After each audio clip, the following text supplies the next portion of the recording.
So why Stormy? Well, originally my mom was gonna name me Stormy, but she was worried I would be too much of a bitch. So she lost anyway. Don't tell her. She doesn't like hearing it. Um, yeah. My my mom actually went by Stormy for a while. Um, and I grew up in Grand Junction, Colorado. It's kind of like a small town, and it's where I spent most of my life. I was born in San Diego, moved to Vancouver, Washington. Um, Bounced around a lot as a kid. We never had any real stability. I don't even know if we lived anywhere longer than a year. I know a couple times we lived in hotels for like almost a year, and just regular drug life. Just difference was is they had grandma and grandpa bailout money. Um, then school, I started skipping a lot of school in middle school, and I completely dropped out sophomore year of high school. I had pretty much almost completely dropped out freshman year. I didn't do good in school ever. I never made good grades. I got in a lot of fights. I had reactive temper issues as a kid. Violent behavior and tendencies normal in children who are abused and neglected. Um, and yeah, so I actually ended up. My mom had homeschooling me for a while when I was living with her. We didn't have any real books for high school, so I was actually doing college work course books, psychology and all that. When I was 15, without a full high school education. I later went and got my GED without studying for it. The math I had to go back and retake, and I actually did because I don't like math, but I did basically my whole GED without studying.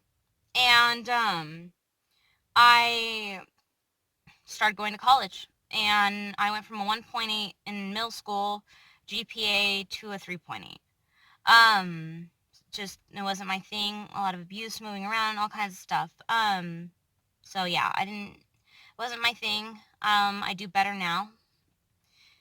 I started rapping. Well, I started writing when I was 12. Tim got rated in '05, so I was about 12. Well, '03. I don't know. He got rated.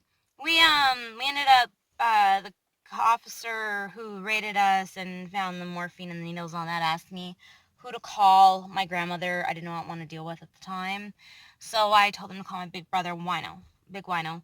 And he came over with his wife and kids. It was three of them at the time. They had three kids at the time. And uh, Wino sat me down with a keyboard and he said, you could drink, do drugs, get in the gang, or you could write and make music to deal with what you're feeling inside. And my brother saved my life that night. I have written at my lowest lows and my highest highs, all constantly. It has been my technique, my format, my way of coping. It was a lifesaver, and it was the first ever time someone sat down and gave me a coping skill. Um, but words and beats and all that didn't come into it until this year, not 2019. Things just clashed together. I'd been kidnapped in 2017. I had psychotic depression, night terrors, had a freak out meltdown when the counselor called it kidnapping. So after having psychotic depression, a suicide attempt, and relapsing on meth, I started writing music to deal. And it ended up being the best outlet for me on how to deal with stuff that I've been through and process it. Then I realized people were listening. And so I was like, okay, well, what are my kids going to hear? I want to leave a legacy for them or something for them. So I started leaving, like, I dealt and processed my damages, but I also tried also bringing out some of the positive in my heart.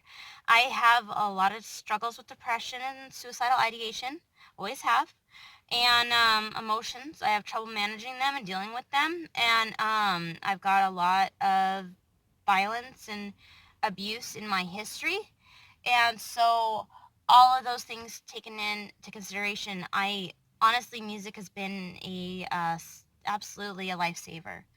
I wouldn't have made it without it. And it's how I've processed my life. All my songs are true stories. They've happened or I've heard of them. And yeah, it's how I've gotten through the worst of it. Um, my kids, I have 3 daughters. They are all named after goddesses, and I lost them.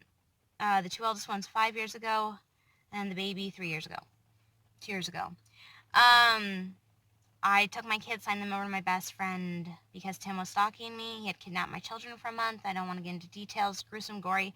But essentially, I called CPS. I had a year. It took me until 5 months ago to get rid of Tim. So obviously, it was necessary for their safety.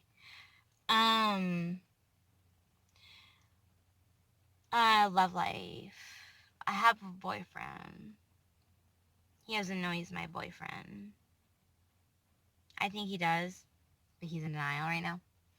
So basically, I don't know. I fall hard on my sleeve type person. But I also have a lot of damages and stuff. So, a lot of my relationships are pretty rocky or end up failing. But yeah, I'm in SoCal. It's raining. It's like cold. It's like hailing. I didn't know it got cold here. I've been almost 5 months. Tim tried to sell me, and Twitch saved my life, and he took care of me. And I can never ever repay, or it means the world to me. I will love him to the depths of my soul and back the rest of my life for his kind heart and what he's done for me. And I've never loved anyone as much as I love him. And let's face it, it's like fairy tale-esque, except for all the arguing and bickering we do. Because we don't know how to talk to each other yet. And the only thing I want to add is that there are lots of resources. There are shelters, there is rehabs, there's all kinds of stuff for battered women, for women trying to get out of bad situations, for women trying to recover from addiction. Take advantage of those resources. And if you have old clothes or new makeup you've never used or anything whatsoever, those shelters, those rehabs need them. And they help a lot. A lot of these women don't have anything when they leave their homes. They're lucky if they have even decent clothes. So please donate, volunteer, be a part of the movement. We're not alone. There's more of us out there than there are of them. And that's sad.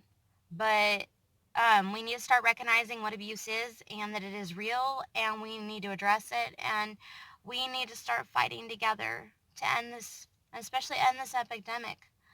These are our babies' lives and our lives, and um, we deserve to be treated better. I try to address important issues that I feel are neglected, and it's mostly because I don't want anyone to feel alone. I'm an incest survivor. I'm a rape of multiple times, even of my husband. I'm a rape survivor, a battered woman, a survivor. I'm an emotional abuse survivor. I'm a neglected child survivor. I'm a foster kid. I've done it all, been it all, lived it all. I've been kidnapped for a month in Mexico, of all places. So whoever you are, if my music touches you or hits you, I love you. And you're why I write about my pain and put myself out there for the degrading and the humiliation and all the things I face. It's all for you. That one person that needed to know someone else went through it too. And it's for all the victims without a voice. I'm singing for them. So I love you all. Thank you for the love. Thank you for the support. Oh, the wigs. Yeah, I knew you were going to wonder about that. Okay, I like to play dress up. I'm eccentric, and